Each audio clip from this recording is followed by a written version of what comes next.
तो द्रौपदी का वस्त्राहरण जो है दुशासन करता है, और जिस कारण वो कृष्ण भगवान से हेल्प मांगते हैं। कृष्ण भगवान वो साड़ी खोलते खोलते आ जाते हैं, कृष्ण भगवान जो है उनकी हेल्प करते हैं। हाँ, बाद में जो है वो थक जाता है, थक के हार के बैठ जाता है। तो फिर क्या बोलते हैं, अपनी द्रौपदी जी ये श्राप देती हैं। उस टाइम जो है श्राप देते के टाइम में क्या बोलते हैं, आ जाती हैं गंधारी जी आ जाती है, और गंधारी जी आते हैं, धृतराज आते हैं। फिर वो कहते हैं कि माफ़ करना, माफ़ करना। हाँ, वो जाती है, सारे प्रजाओं को सबको श्राप देती है, लेकिन वो सबको जो है कहते हैं माफ़ करना, माफ़ करना। तो फिर सबको माफ़ कर देती है द्रौपदी। लेकिन द्रौपदी कहती है, क्या कहते हैं, द्रौपदी कहती है कि ठीक है, मैं एक शर्त पे माफ़ करूँगी, कि क्या बोलते हैं, मेरे जो है मेरे पति को दास से मुक्त कर दो। कहते ठीक है, मुक्त हो गए, और मेरा जो भी जितना मैं हारे मेरे पति सब रिटर्न कर दूँ। वो कह रहे ठीक है, कर दिया। अब खुश, कह रहे हाँ खुश, ठीक है। तो फिर दूसरे तीसरे दिन फिर बुलाते हैं चेस खेलने के लिए, ठीक है। फिर वो चले जाते हैं। फिर वो कहते हैं आपकी शर्त रखा जाएगा 12 साल का वनवास और 1 साल का अज्ञातवास। हाँ, तो इस बात को लेकर फिर जो है दुर्योधन एक्सेप्ट कर लेता है, युधिष्ठिर जी एक्सेप्ट कर लेते हैं। फिर युधिष्ठिर जी कहते हैं कि युधिष्ठिर जी खेलते हैं इसमें भी युधिष्ठिर जी जो है हार जाते हैं, ठीक है। तो फिर 12 साल का वनवास जाते हैं, 1 साल का अज्ञातवास जाते हैं। तो उसमें क्या होता है, 1 साल के अज्ञातवास जाते हैं, तो 12 साल वनवास करते हैं, और उसी में जो है क्या बोलते हैं, और 1 साल का अज्ञातवास मत्स्य के राजा है ना, वहाँ पे वो 1 साल का अज्ञातवास पूरा करते हैं, जो कि हाँ, वहाँ मत्स्य के राजा के साथ जो है युधिष्ठिर जी है वो बने चेस मतलब खेलने का बने रहते हैं। और क्या वो द्रौपदी दासी बनी रहती है रानी की, ठीक है। और भीम खाना बनाता है, नकुल से देव जो है वहाँ पे घोड़ा हाथी मतलब वो उनकी सेवा करते हैं जानवरों की। और जो हमारे जो अर्जुन जी होते हैं वो मतलब डांस सिखाते हैं उसकी बेटी को, उत्तरा को, ठीक है। और उत्तरा और अभिमन्यु की शादी होती है, और उत्तरा अभिमन्यु किसका बेटा होता है, अर्जुन, और क्या होता है सुभद्रा। और सुभद्रा किसकी बहन होती है, कृष्ण और बलराम की बहन होती है, ठीक है। और जिसके कारण उनकी शादी होती है। हाँ, और हाँ, और फिर क्या बोलते हैं, कीचक जो है द्रौपदी को पसंद करने लग गया था। तो फिर क्या हो, तो वो कहती हैं अपनी बहन के घर आता है कीचक। तो वो मसा उसकी मतलब बहन का घर था। तो वो आती है तो वो कहता है कि ये दासी कौन है, बिल्कुल रानी वाली चाल है इसकी। हाँ, तो कहते हैं कि ये मेरी दासी है। तो कहते हैं कि ये दासी से मतलब मेरी शादी करवा दो। हाँ, तो लेकिन वो कहते हैं कि वो तो शादीशुदा है, तो वो क्यों करेगी। हाँ, तो कहते नहीं, कैसे भी करके करवा दो, मेरे राज्य में भेज दो। हाँ, तो जो है द्रौपदी को जो है दासी भेज देती है उसके पास, उसके साथ मिसबिहेव करता है कीचक। तो जिसके कारण भीम जो है उसे मार देता है। हाँ, तो हाँ, भीम मार देता है, और ये कीचक का मरने का जो है सारे संसार में खबर मतलब पहुंच जाती है, और सारे राज्य में कि कीचक का वध हो गया, कीचक का वध हो गया। दुर्योधन और कर्ण सोच में पड़ जाते हैं कि कीचक का वध भीम कर सकता है, या दुर्योधन कर सकता है, या द्रोणाचार्य कर सकते हैं। हाँ, तो फिर क्या है, द्रोणाचार्य यहीं पे हैं, मैं भी यहीं पे हूँ, तो इसका मतलब भीम जो है वहाँ पे है। जिसके कारण जो है वो कहता है इनका अज्ञातवास मैंने तोड़ दिया। हाँ, लेकिन नहीं होता है। फिर जिसके कारण मत्स्य देश पे जो है दुर्योधन जो है हमला बोलते हैं, और लेकिन जो है क्या बोलते हैं, मत्स्य देश के राजा के साथ जो है अर्जुन जी जाते हैं। हाँ, और जिसके कारण उनकी विजय होती है मत्स्य देश की, और जो है हस्तिनापुर हार जाता है। हाँ, दुर्योधन हार जाते हैं। और फिर इसके बाद क्या होता है, दुर्योधन का पता चल जाता है कि ये चीज़ है। फिर पितामह भीष्म को भी पता चल जाता है, द्रोणाचार्य को भी पता चल जाता है। हाँ, कि मतलब वहाँ पे जो है पांचों पांडव है, लेकिन उनका अज्ञातवास पूरा हो जाता है अगले दिन ही। हाँ, एक दिन पूरा हो जाता है। वो कहता नहीं, हमने अज्ञातवास भंग कर दिया, अब इनको जो है दोबारा अज्ञातवास पूरा करना पड़ेगा। हाँ, तो वो कहते नहीं, अज्ञातवास हमारा मतलब भंग नहीं हुआ, हो गया। हाँ, तो दुर्योधन कहते हैं, दुर्योधन और कृष्ण भगवान कहते हैं, द्रौपदी जी कहते हैं कि हमारा राज्य जो है हमें वापस कर दो, इंद्रप्रस्थ हमारा वापस कर दो, या तो युद्ध की तैयारी करो। दुर्योधन भी कहता है ठीक है, हम युद्ध की तैयारी करेंगे, हम तुम्हारा इंद्रप्रस्थ वापस नहीं करेंगे, क्योंकि हमारा तुमने अज्ञातवास भंग कर दिया है। वो कहते हैं नहीं, भंग नहीं हुआ है, और भंग नहीं हुआ होता है, भंग नहीं हुआ होता है जिस दिन मतलब भंग हो गया, भंग नहीं हुआ होता है।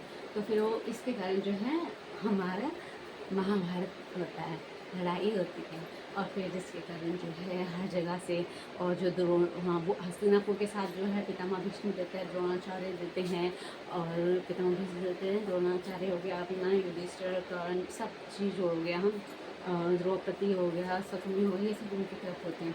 पांचों पांडव होते हैं, कृष्ण भगवान जो है पांचों पांडवों का साथ देते हैं। और जो है वहाँ पे कुंती माद्री के जो भाई होते हैं वो भी आते हैं, सदैव उनकुल के मामा जी होते हैं वो भी आते हैं। हाँ, लेकिन वो जो है दुर्योधन जो है उनको जो है मतलब किसी भी चालाकी के कारण अपने उसमें मिला देते हैं। हाँ, लेकिन उनको और सहदेव को जब ये बात पता चलती है वो बहुत गुस्सा होते हैं। ये कहते कोई बात नहीं।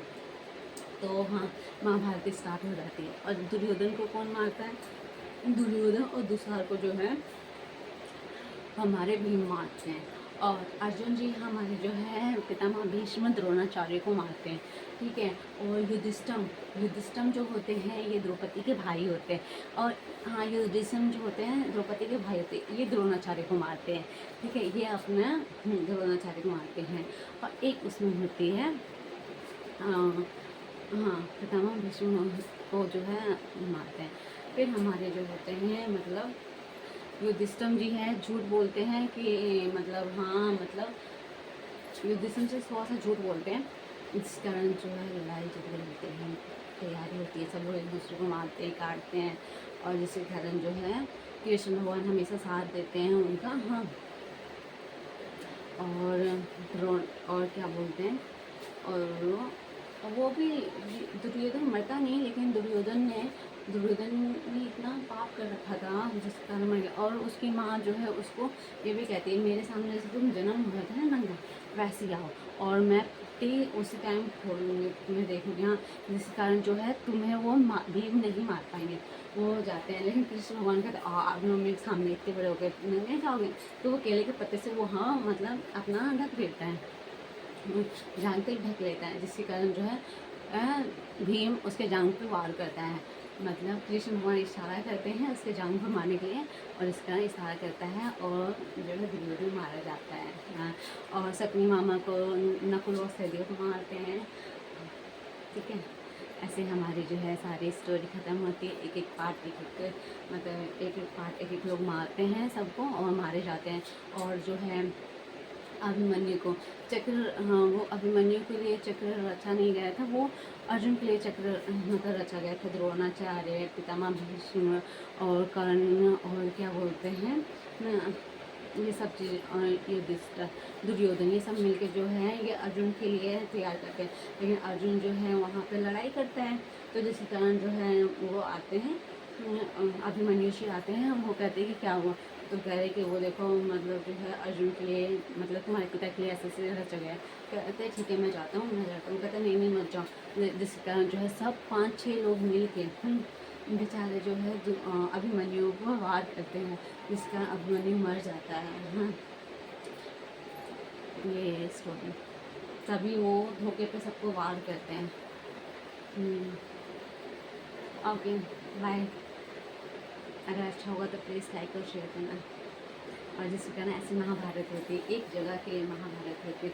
और सबसे खतरनाक जो होता है मामा शकुनी होता है इनका पार्ट्स में। हाँ, वो अपनी बहन का बदला लेने के लिए जो है ये सारा वो करता है। कहता है कि पितामह भीष्म को पता था कि मतलब मेरा भाई अंधा है, तो अंधे से मेरी बहन की शादी करी। वो इस बात के लिए वो गुस्सा था, और जिसके कारण ये इतना बड़ा महाभारत होता है। हाँ, और पितामह भीष्म को कौन मारता है? अर्जुन मारते हैं। लेकिन अब वो उसे तो अपना इच्छा मृत्यु का वरदान मिला जाता है, तो इस कारण वो जो है अपनी इच्छा अनुसार मतलब मरता है। तो इसके कारण वो क्या करता है, बिल्कुल वो उस पर मतलब जिंदा रहता है। धनुष पे धनुष तीरों पे वो जिंदा रहता है। इतना तीर अर्जुन भी वार करते हैं वो जिंदा रहता है। हाँ, और वो कहता है कि मैं जो है मतलब नहीं त्यागूंगा अपना प्राण जब तक मेरे को लगेगा नहीं कि मतलब हाँ हस्तिनापुर सुरक्षित है, जब तक मैं नहीं त्यागूंगा। और जब पता चल जाएगा कि हस्तिनापुर सुरक्षित है, मैं अपना जो है प्राण त्याग दूँगा। और बाद में जो है पांडव की जीत होती है, और जिसके कारण जो है वो हस्तिनापुर मतलब जो है पिता भीष्म अपना जो प्राण त्याग देते हैं। Okay, bye bye.